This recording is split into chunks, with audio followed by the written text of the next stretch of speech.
Do you have a soft banana issue in your household?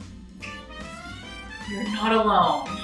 Many, many civilians in the world have to deal with this. But don't you worry.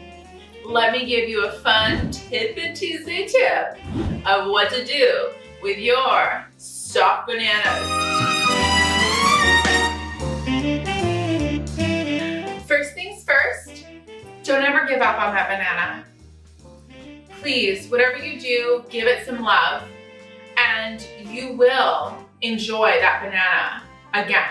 You can put it in the freezer and make it hard again, and you can use it for your smoothies, or you can smash it up, just say F it and smash it all up, and then use it as a base for obviously for your banana bread.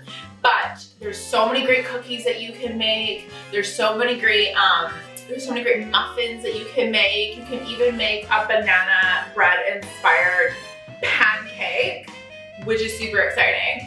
But all I'm gonna tell you is on this Tidbit Tuesday is that when your bananas look like this, like really sad to the point where you're like, okay, they've lost all hope, just remember, the darker the meat, the sweeter the juice, is what they say about bananas, right? So don't give up on it, because fruit tends to be at its most sweetest right before it's about to go bad.